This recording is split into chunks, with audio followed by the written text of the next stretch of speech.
I'm going to back up to even something else you kind of talked about where you started these new programs. I'm sure you coach too, not just on team and team building and things like that, but I'm sure you do a fair amount of coaching on like, how do I just stand up a new vaccine program? Right. Yeah. I looked at your website. It looked really rich of what you guys do and do for your community.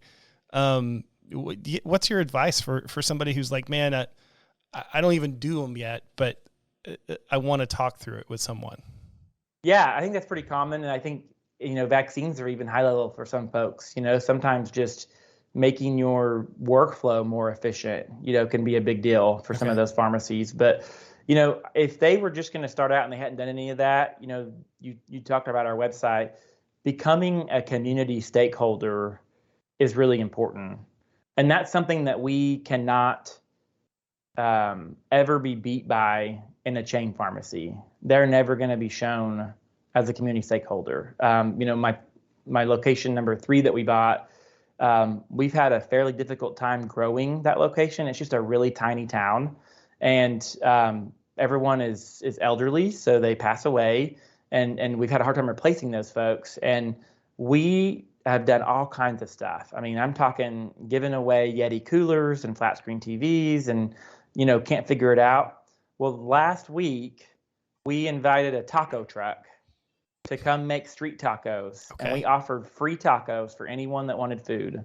We delivered to the school. We delivered to a senior citizen center. We did this, and we have gotten more just raves out of tacos than we've ever gotten out of, free $50 gift cards and prizes. And it's because people are hungry. They don't have restaurants in the town. Fair. It's free food. We ran out of tacos. I mean, we completely ran out. We ran out of food, and we had a ton. I mean, the taco truck did not have any food left in their truck. So I think just showing your community stakeholder, in the city of Sapulpa, where our main store's at, my wife and I also worked to help open a free clinic. And I think that's been pretty awesome because we've got, we've had the free clinic open since 2019, and we've had a tremendous group of physicians who have been helping us out, and they've been seeing patients since then.